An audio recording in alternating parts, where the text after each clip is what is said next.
லாத்த போச்சா புள்ள குடியெல்லாம் பொறைய போச்சான். என்ன பலூன் விக்கிற கோஸ்ட் மாதிரி எல்லாம் பேரா பீத்த கம்பளி லாத்த கம்பளின்னு. இது தமிழ் மொழி பழமொழிங்க. பீத்த கம்பளி பீத்த கம்பளி லாத்த போச்சா புள்ள குடியெல்லாம் பொறைய போச்சான். இது பழமொழி. ஆமா. இங்க பொன்னாப்பூர் கீழ்பாதியில ஒரத்தநாடு பகுதியில இங்க பழமொழியே வேற. என்ன? சாட பேச தெரியாத சக்காலத்தி கொய்யா மரத்துல ஏறி நின்னு வியாவியான்னு கத்துனாலாக்கா. அடி ஆத்தேனால ஒருத்தி புடிச்சுக்கிட்டாங்க புள்ளைண்டாயம். ஆமா ஆமா, அடுத்த வீட்டுக்காரிக்கு ஆம்பளை பிள்ளை பிறந்துச்சுன்னு எழுத்த வீட்டுக்காரி அம்மிக்கல்ல எடுத்து வயித்துல குய்யா குய்யா குய்யா குய்யா குய்யா குத்திக்கிட்டாளா.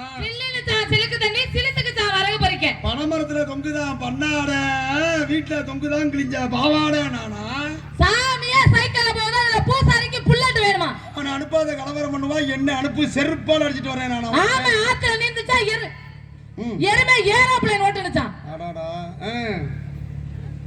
வேண்டா இருப்பா பிள்ளைய வந்து காண்டா மிருகன் பேரு சிரிப்பு குத்துதே உடையிலேன்னா அம்மா வீணா போனால கடந்து. இல்ல கேக்குறவன் கேன சேர்ந்தா விஜய் முடியல கேட்டி விஜய்னு சொல்ல மாட்டீங்க. இது என்ன புதுசா இருக்கு? கேக்குறவன் கேன சேர்ந்தா விஜய் முடியல கேட்டி விஜய்னு சொல்ல மாட்டீங்க. பேசாம டிவி வந்துட்டு கொண்டே வாங்கி வச்சு போடலாம்னா கேபிள் பண்ண கட்ட வேண்டியது இல்ல.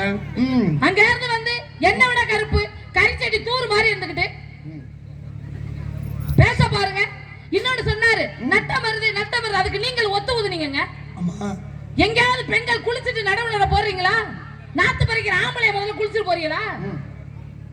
முதல் நாள் ராத்திரி பூரா குடிச்சுட்டு வாந்தி எடுத்து குப்பை கிடக்குறீங்களா? என்ன நல்லா கேளு கேளு. இதுல நட்டா வருது.